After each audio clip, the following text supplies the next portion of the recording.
welcome to SpaceX's coverage of the O3b mPOWER mission for our customer, SES. On your screen is a live view of Falcon 9, awaiting its 5:12 p.m. Eastern Time launch from Space Launch Complex 40 at Cape Canaveral Space Force Station in Florida. My name is Tyler Lionquist, and I am a Starlink analyst here at SpaceX, joining you today from Hawthorne, California. Today's launch will mark SpaceX's 5th O3b mPOWER launch for SES. So far, we've launched 8 O3b mPOWER spacecraft, with another 2 on board the second stage today. SES's O3b second-generation mPOWER system operates about 8,000 kilometers above Earth's surface, which is referred to as MEO, or Medium Earth Orbit. The initial mPOWER constellation is comprised of 13 high-throughput and low-latency satellites, along with extensive ground infrastructure. It looks really pretty on the cameras today, but weather is a watch item, with a current flight rule probability of violation at 60%. We'll keep you updated with weather as we get closer to launch. If needed, a backup opportunity with another 2-hour window is available tomorrow. And as we count down to launch, here's a video from SES with a bit more about today's mission. Unmatched reliability, flexibility, security, and throughput at scale. These are the non-negotiables of high-performance networks today. With intelligent space systems leading the charge in connecting the globe, the possibilities for innovation and transformation are endless. And O3b mPOWER is at the core of that. Watch with us as the next pair of O3b mPOWER satellites roars into space. The 9th and 10th O3b mPOWER satellites will scale the 8-satellite constellation already in operation at medium Earth orbit, 8,000 kilometers from the Earth's surface, unlocking increased capacity and bringing enhanced network efficiency to the system. As the market demand for MEO services continues to soar, our bolstered fleet empowers even more governments, enterprises, and communities across Asia-Pacific, Africa, the Middle East, and the Americas, solving connectivity challenges, driving digital inclusion, and enabling next-generation AI applications. With the addition of these 2 powerful satellites, our O3b mPOWER constellation continues to set standard for global connectivity. O3b mPOWER satellites are the most powerful, technically advanced, flexible constellation in space. Our O3b mPOWER services are in high demand, and we're eagerly waiting for this new 2 pair of satellites to strengthen our MEO network. These 2 new satellites bring incremental capacity to scale up services provided by our second-generation MEO system, enabling us to meet the evolving needs of our customers around the world. Since becoming operational in 2024, our O3b mPOWER system has been successfully serving our mobility, government, enterprise, and cloud customers around the world, bringing critical connectivity where it matters the most.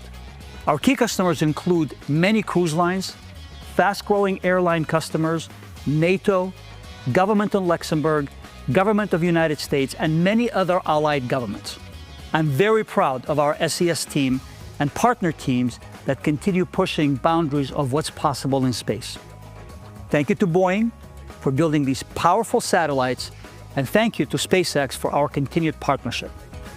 Let's watch the launch.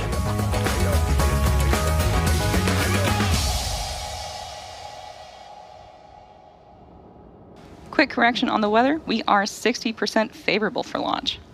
So that is Falcon 9 on your screen. It is a 2-stage rocket that is 229 feet tall and is getting ready for liftoff in just under 7.5 minutes.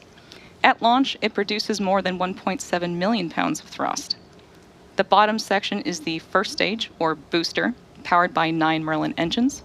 They'll burn for the first couple of minutes, carrying Falcon 9 through the thickest layers of Earth's atmosphere. If you've ever watched a launch in person, you'll know that the vehicle doesn't go just straight up. Early in flight, Engine Falcon chill 9 has started. Good call out. So early in flight, Falcon 9 performs a gravity turn, a smooth pitch maneuver that tilts the rocket sideways to build up horizontal velocity. You might hear this about 10 seconds after launch as vehicle pitching downrange. Once the first stage completes its portion of the mission, it shuts down and separates. A staged rocket like Falcon 9 sheds the booster to eliminate the weight and uncover the Merlin vacuum engine on stage 2. To reach orbit, the vehicle needs to go fast, hitting an orbital velocity of about 28,000 kilometers per hour just to keep from falling back to Stage 1 Earth. RP1 load is complete. And another good call out. So that's fast enough to lap the Earth in about 90 minutes, or to fly from New York to LA in just under 10 minutes, about 7 times faster than the fastest airplane. After stage separation, today's booster will land on our drone ship, Just Read the Instructions, which is currently stationed in the Atlantic Ocean. And this particular booster will be returning to Earth for its 6th time. The second stage will take over from there, powered by the Merlin vacuum engine, also known as the MVAC. With its extended nozzle and optimized design, the MVAC drives maximum performance in the vacuum of space. And today we'll ignite that engine 3 times before deploying the payload into orbit. Topping it all off is the payload fairing, a 17-foot wide carbon composite shell that protects the payload during the uphill trip through the atmosphere. For today's mission, we have 2 spacecraft on the second stage and inside the fairing. Each payload will deploy at separate times, about 7 minutes apart from each other. Because of the launch adapter used for today's mission, we will not have a good view of the payloads, and so we'll be ending today's broadcast on stage 1 landing. We'll confirm a successful deploy later on X. Tanks are pressing for strong back retract. About 3 minutes into flight, both halves of the fairing will separate and then parachute back down to Earth. If recovery goes to plan, the fairings will be pulled from the ocean and prepped to fly again. One fairing half is flying for its 21st time today, and the other half is flying for its 9th time. Next up in the countdown, the transporter erector has already begun to... Strong back retract has started. There we go. It's going to retract away from Falcon 9. It's that large truss structure that you see standing next to the rocket. It's hinged at the base and is connected to the launch mount beneath the first stage. First, those clamp arms around the second stage will start to open. Then the TE will begin to pivot back. Oh, you can see that they're opening right now. And then once the TE pivots back, swinging away from the rocket, it'll reach its full recline by T-minus 3 minutes and 40 seconds.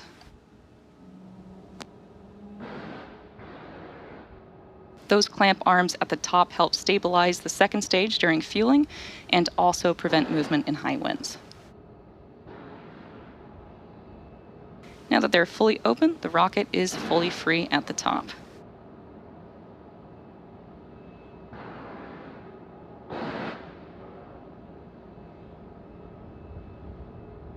You can see that it's starting to pull away from the rocket now. So the strong back does a lot more than just do that lean. It rolls the Falcon 9 out to the pad, raises it vertical, and then stays connected through to the final seconds.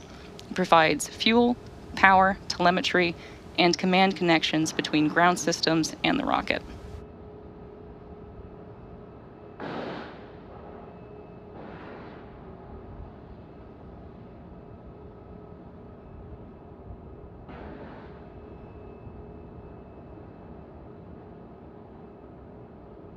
So right now, Stage 1 LOX load is complete. There is confirmation of stage 1 LOX load completion. The second stage will finish up about a minute later. So right now, we are nearly fully loaded with about 1 million pounds of propellant, including RP1, a highly refined kerosene, and liquid oxygen chilled to 300 degrees below zero. Propellant is loaded late in the countdown, and that's intentional. Colder propellants are denser, and denser propellants mean more performance out of the same tanks. The colder it is, the more mass that you can move. Before any of that propellant flows, though, the plumbing and engines are chilled down. That prevents thermal shock and boil off when the ultra-cold liquid starts moving. You might hear that referred to as engine chill. Stage 2 LOX load is complete. Great call out. So the first and second stages are now fully loaded with over 1 million pounds of rocket-grade kerosene fuel and liquid oxygen. At T-minus 60 seconds, Falcon 9 will enter startup, and at that point, the rocket's onboard flight computers will take over. From there on out, the countdown becomes fully autonomous. Just inside of T-minus 2 seconds, the 9 Merlin 1D engines will ignite, and once they're at full power, Falcon 9 will lift off the pad and begin its climb to orbit. In case gas closeouts has started. In case you're curious about those white clouds venting from the rocket, that isn't smoke, it's actually condensation. As the liquid oxygen warms inside the tanks, some of it boils off. We then vent that gas to manage pressure. When the vented oxygen hits the warm air, it instantly condenses into those clouds.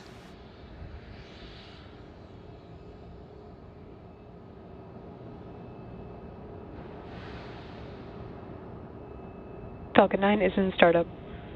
At this point, the autonomous flight computers have taken over the launch countdown, and stages 1 and 2 are pressurizing for launch.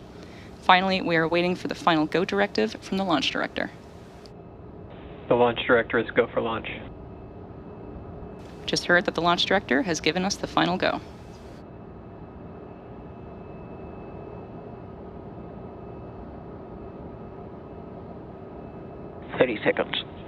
At T-minus 30 seconds, all systems are go for the launch of Falcon 9 and O3b mPOWER.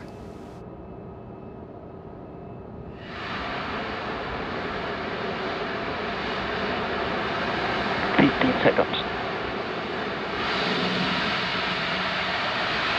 10, 9, 8, 7, 6, 5, 4, 3, 2, 1. Liftoff. Go Falcon, go mPOWER.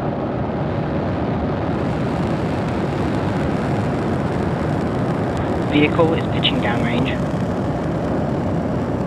M1D chamber pressure is nominal.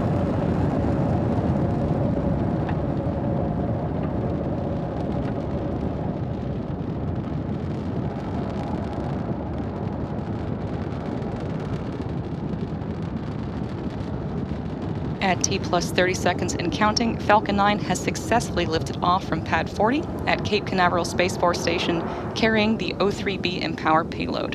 In just a few seconds, we'll throttle the engines down in preparation for max Q, which is the period Power and telemetry nominal. Period of maximum aerodynamic pressure. This is a critical moment during flight because the combined stress Falcon 9 is supersonic. The combined stresses caused by Falcon 9 accelerating through the atmosphere and the ambient static pressure are at their greatest.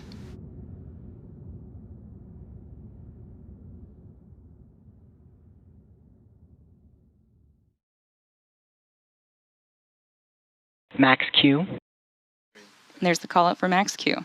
Now, the rocket typically needs to go 17,500 miles per hour horizontally in order to avoid being pulled back down to Earth and get into orbit. So, if you like, you can track our progress to orbit by watching the left corner of your display that's showing Stage 1 telemetry.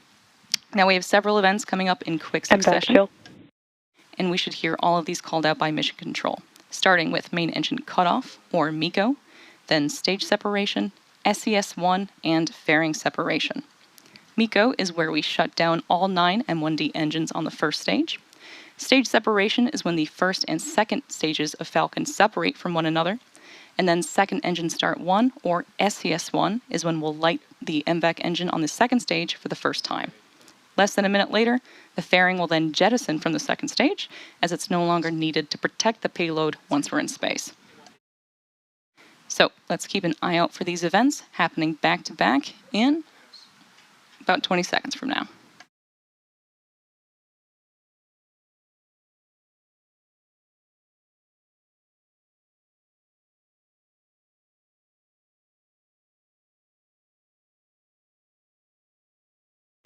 Main engine cutoff. Stage separation confirmed.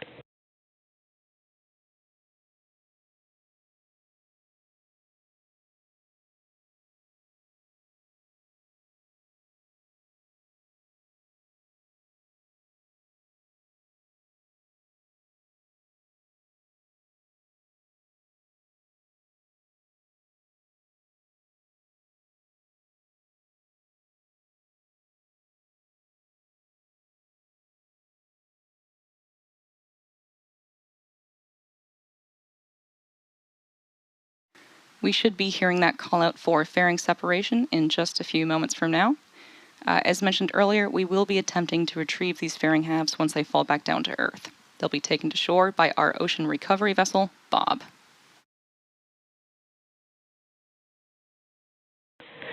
Fairing separation confirmed. And a great call out for fairing separation. So we are T+3 minutes and 38 seconds into today's mission, and we're currently in the first of 2 planned MVEC burns for satellite deployment. The next major milestone is coming up at T+6 minutes and 13 seconds, where you should see the first stage's entry burn on your screen. For the entry burn, we'll relight 3 of the M1D engines, starting with the center E9 engine, followed shortly after by the E1 and E5 engines, which slows down the vehicle as it passes back into Earth's atmosphere. You'll be able to follow along with that relight with the graphics along the bottom of your screen. We use that re-entry burn to slow down to reduce the re-entry forces, which helps us recover and reuse the first stage.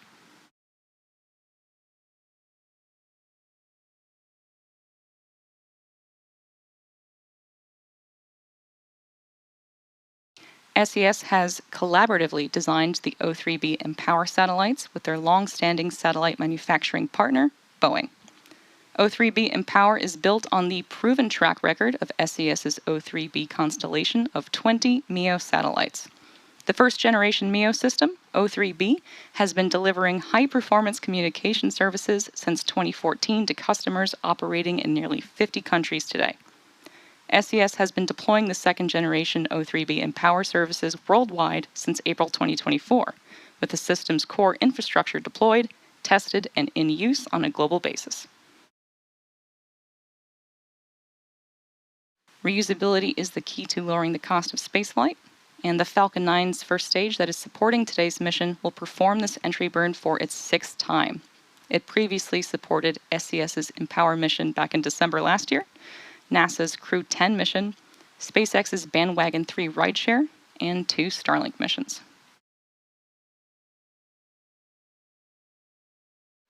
During the entry burn, Falcon 9 is decelerating by firing its Merlin engines, but the vehicle is still moving really fast. This causes it to fly through Merlin's exhaust gases, which are also known as the rocket's plume, and deposits a layer of soot on the vehicle surface, which is why our flight-proven vehicles look the way that they do. That soot comes from the carbon-based fuel that Falcon 9 uses, and with each flight, the soot builds up a little bit more on the outside of the vehicle. Oftentimes, prior to launch, you can see some of that soot from prior flights on the first stage.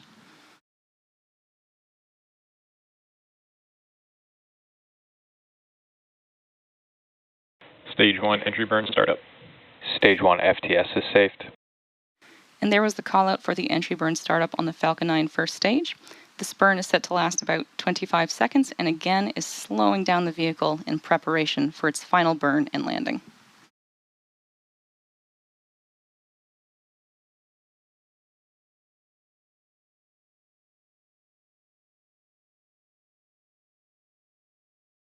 Stage 1 entry burn shutdown.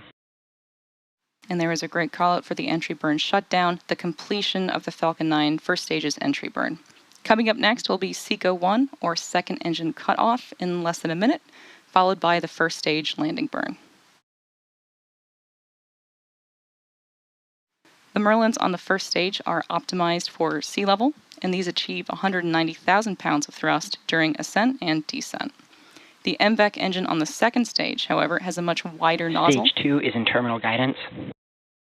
And is optimized to 120,500 pounds of thrust and vacuum.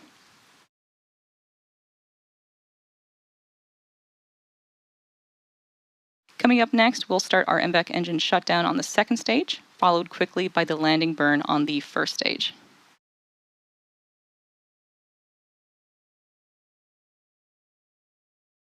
We can expect SECO Stage 1 1 transonic. Stage 2 FTS is saved.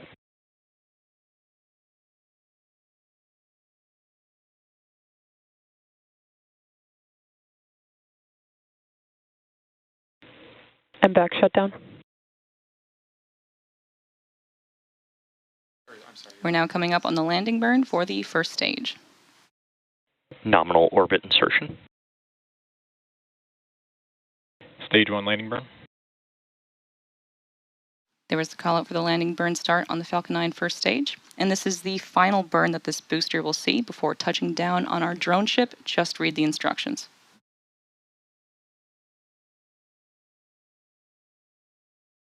Stage 1 landing leg deploy.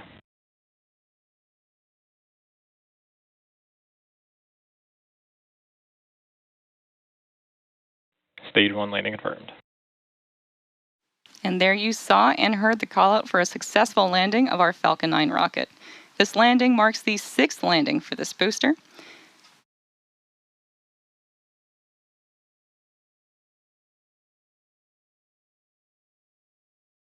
We're now just waiting on confirmation of good orbit for the second stage.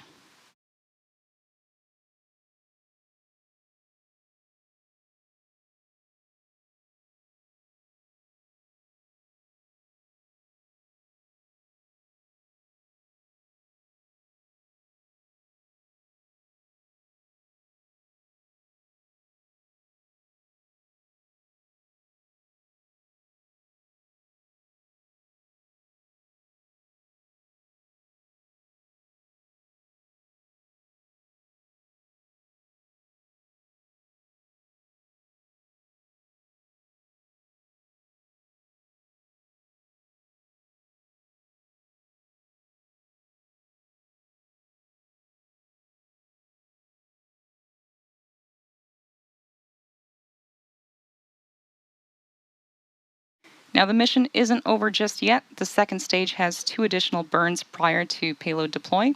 That said, we will not have views of payload deploy due to the size of the payload adapter. So we're going to end our mission coverage here. All of us at SpaceX want to give a big thank you to our customer SES for entrusting us with today's mission. We also want to give a shout out to the Range and Federal Aviation Administration for supporting today's launch. And thanks to all of our viewers for tuning in and for your continued support. If you're interested in more launch coverage, be sure to check out spacex.com/launches for the most up-to-date information. And remember to follow @SpaceX on X. Thank you for tuning in, and we'll see you again soon.